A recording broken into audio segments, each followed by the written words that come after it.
Well, hey there, Pantherland. Good morning, good afternoon, or good evening, whatever type of day you are having when you're watching this. I hope you're having a good one. It is middle of November. Middle of November. This month flies.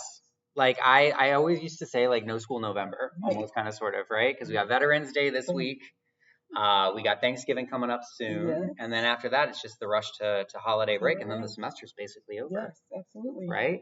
So this week, Ms. Wilkerson and I were digging into a little bit of recent history. We're looking back at the data tool, kind of going into that and kind of really exploring how the data tool can be really useful for us as we think about this second quarter of the year, right? So Absolutely. tell us a little bit about that data tool, Ms. Okay, Wilkerson. so if you were here on Monday, we engaged with that data tool during our time together.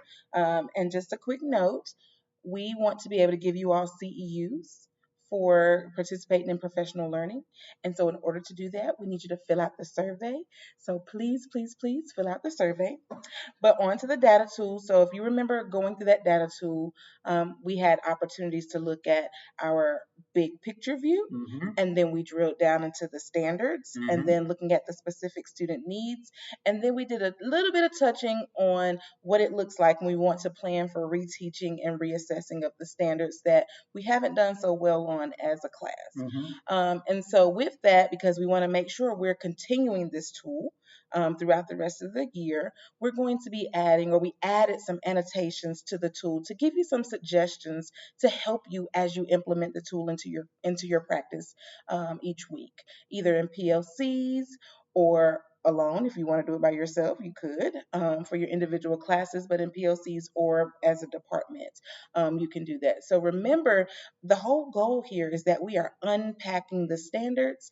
We're looking at the skills that are required to master that standard, and then we're looking at how that standard has been assessed, and then we want to use that information to plan and push us forward into our next part of instruction and the experiences that we give with our students. Yeah, exactly. And remember, everybody, like we understand as educators who've been doing this for a long time, we understand that doing something for the first time is difficult. It takes time, and it's all about baby steps that really get us into that.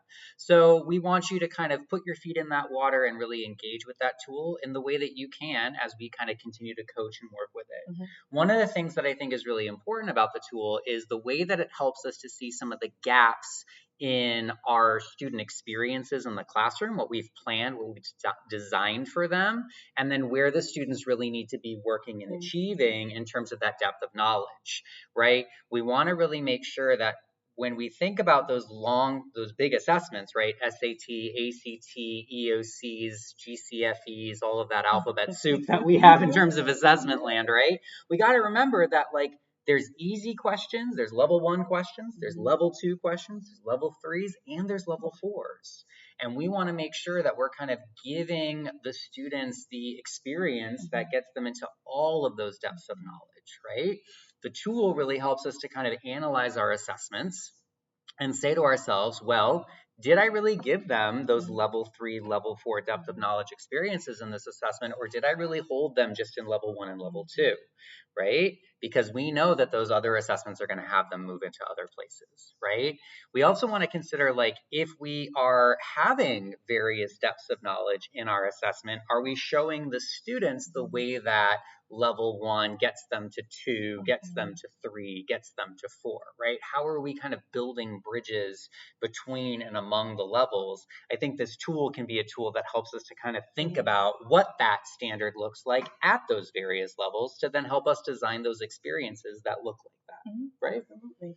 And I think too, having the conversations with the students and letting them know, like you just said, this is a level 1. Well, what is level 1? Well, this is simple recall. So as you're working with students in class saying, hey, this is a recall question, so this is that level 1 range, we should all be mastering this level, and then pushing them to understand, well, what is level 2? What is level 3? And then when we're extending them, we really want to have them extending and being reflective even on their own learning. And so when they can do that, we know that we have given them that wide range of DoK level type experiences in the classroom. Exactly. And we also recognize, y'all, that sometimes when they're more successful on certain standards, that can then be their bridge to other standards, right? And that's also engaging in that dialogue with students that I think is really important. That really engages their voice when they can understand it the way that we understand it, they can be better partners with us in their journey together.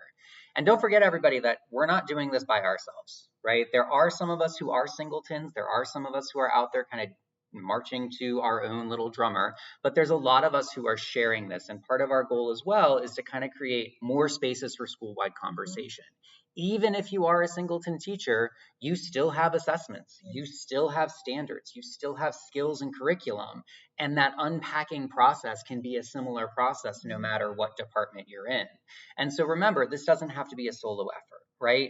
We can collaborate together, we can share these best practices because we want to get what's working in certain departments and certain classes and in certain spaces into more spaces, right? And then remember too the types of data that you bring.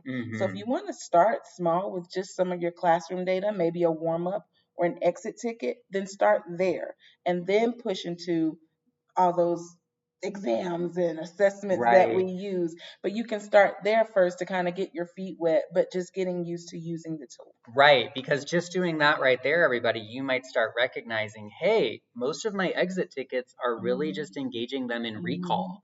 And if we're at the end of a lesson, they should be able to do a little bit more than just recall, right? And so maybe having that kind of that reflective moment for ourselves to better engage and to better design can also be a good outcome moving forward. Absolutely. So down at the bottom, everybody, we've got some resources for you. So first off, we've got that DHS Data Protocol. We've got some comments in there, so hopefully you can see that when you click the link.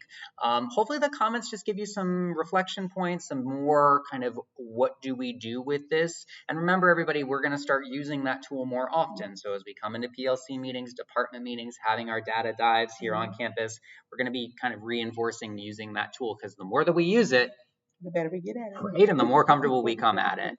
We've also got another resource down below, everybody, these DoK question banks. It organizes question stems by different depths of knowledge. You might see some overlap between our questioning strategy session that we had a little while ago in that, especially with level 3 and level 4. And then there's also a video that I thought was really helpful about kind of how do we engage in classroom questioning protocols, right? Because that, for a lot of us, if our classroom is a space of quiet, it can be very intimidating to kind of get spaces for student voice. And so I think that video might give us some really good thought ideas of how can we do this. And then our last tool is this really fantastic tool called the Hess's Cognitive Rigor Matrix. And I think, Ms. Wilkerson, I think you can explain this one really nicely for us. So this one integrates the depth of knowledge with Bloom's cognitive process. And so you're looking at, are they remembering, understanding, applying, analyzing, evaluating, or creating?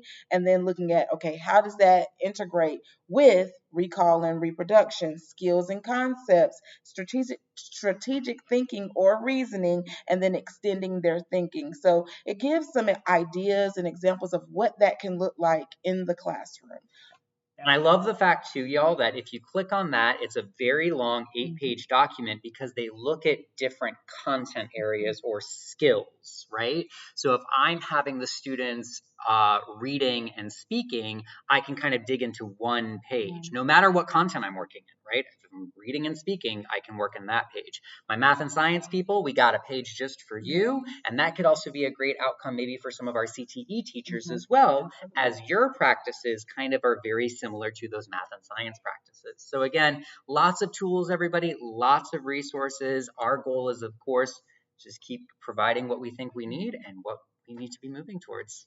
And I just think to reiterate on that, we all have standards that we're teaching. We all have a curriculum that we have to follow, and we all do assessments. And so this really is about integrating all of this into things that you already are doing great. You all are doing an awesome job. We just want to add to your toolbox. Exactly. So everyone, we're going to sign it off for that right there for our week together. Explore the resources, check out what we've got for you, and as always, we'll see you around the building. See you around the building. Stay tuned. Bye.